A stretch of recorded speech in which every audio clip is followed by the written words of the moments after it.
Hello, my name's Simon Crafer and it's time for our next episode of Tech Talk. I'm in the MotoGP pit lane, this time in Remy Gardner's garage. This is a Cal-X chassis with a Triumph engine in it, Moto 2 machine.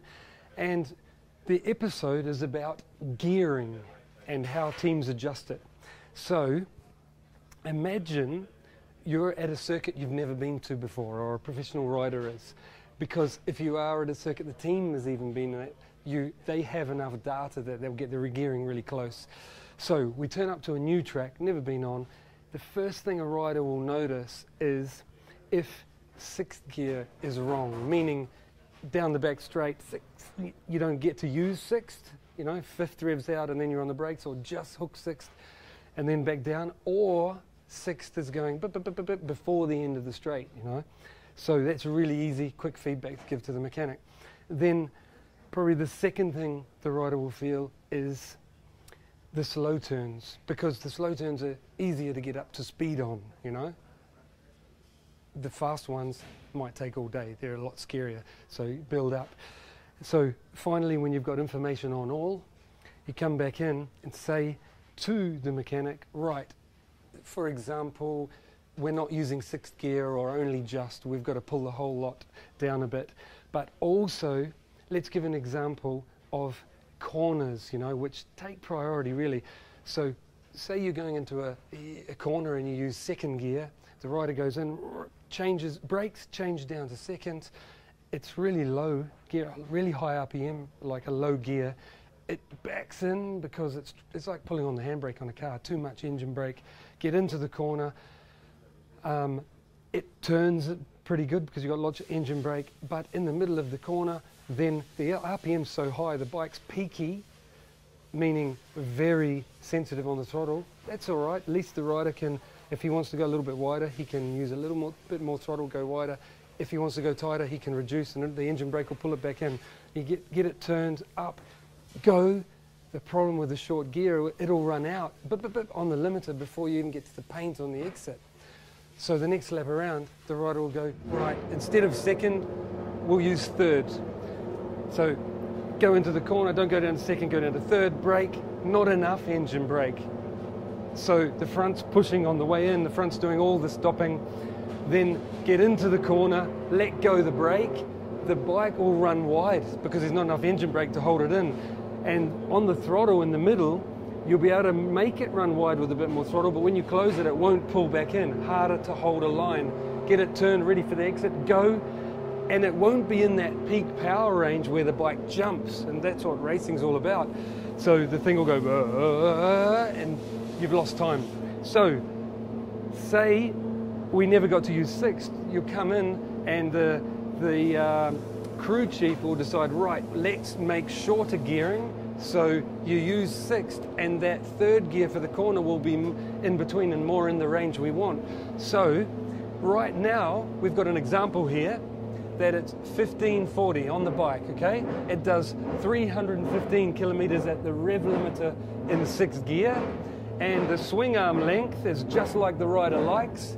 Swing arm, pivot to axle is 570. Riders are very fussy on swing arm length. They like that sweet spot, close as possible to it. We've spoken about that in bike balance before. So Alfred, Remy's crew chief, is going to he's worked out, so we're going to go 287 top speed, pull that sixth gear down, which will also pull the third into the range. So Alfred, if you can change it now to 1544, and we're going to see what happens when we change those two sprockets and line them up. I'll change the front one. Sorry, I blew that.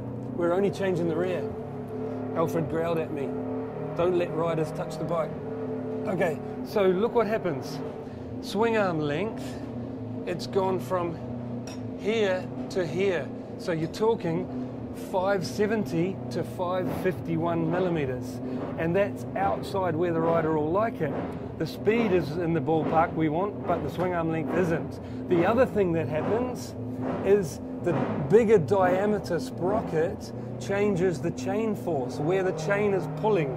So that torque from the engine pulls on a different angle, and he would have to adjust the pivot height up to counteract that. But that sounds like too much work, especially when the swing arm's too short anyway. So Alfred's works out something else for us, another combination, which finally I get to change my front sprocket. I jump the start there,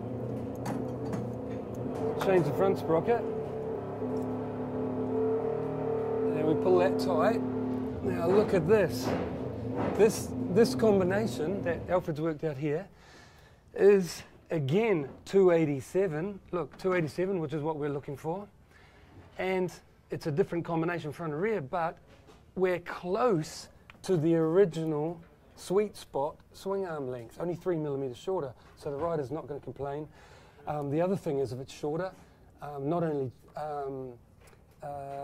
handling wise, but also suspension wise will feel harder, and maybe even they have to change the spring rate. So as you can see, it's tricky. They're caught between all these parameters, and because the Moto 2 engine is a street-based engine, we have no internal changes. They have to work with external, meaning sprockets, front and rear sprocket. And the thing is about the more production-based engines, they're also a little bit more forgiving, meaning wider power range. The more power you make, narrower it gets, and more fussy on gearing. So in general, the aim is, I'm told by crew chiefs, including Alfred, that the corner takes priority, meaning getting the gearing correct for the corner, and it doesn't matter quite as much for the top, meaning sixth gear. You can be a little bit long and not use the last 1,000 RPM or whatever. It doesn't really matter because you're only there for a short amount of time. It's all about the corners. Now let's move on to, say, for example, Moto 3. They have, unlike Moto 2 with a production engine, they're a purpose-built race engine, and they have a rule where each manufacturer has the choice of internal ratios as well as the chain and sprockets. So you can have 2 first gears and 2 of every other gear as an option.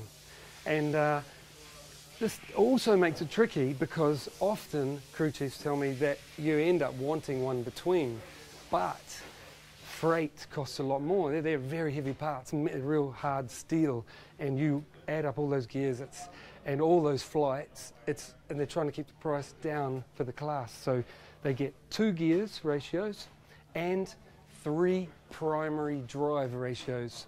Let me explain about primary drive ratio. That is the gear on the end of the crankshaft that drives the clutch. So primary means first, it's the first drive. And then after the clutch goes to front sprocket, that's the second, you know, like the chain. So the cool thing about being able to change the primary drive is without changing any of the handling things, the swing arm length, the chain force, you know, the sprocket sizes, you can go up and down on gearing a little by only changing that internal ratios, which makes the whole lot longer or shorter as you want. Then let's move on to, well, no, before we do that, well, let's talk about shifters. Both in Moto 2 and Moto 3, the gear change is done with a pressure sensor on the gear lever, and as you push pressure on there, that tells the pressure, cuts the ignition, and it lets that go through, you know, to the next gear. But it is cutting the ignition a little bit. And then when you go to MotoGP, they have, this is why we're not allowed to see their internal ratios and that, they have a seamless gearbox.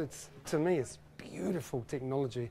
And so holding it on full throttle like these, instead of cutting the ignition to let it pop through the next gear, they've figured out a way they don't have to cut the ignition. It goes through to the next gear and keeps a smooth drive. For example, Jack Miller told me how much smoother it is also with the rear tyre. The bike doesn't get upset with cutting that power and the next gear kicking in, you know, and upsetting it. It's beautiful. So that's why we're not allowed to see it. Every manufacturer has their own system, and obviously it's all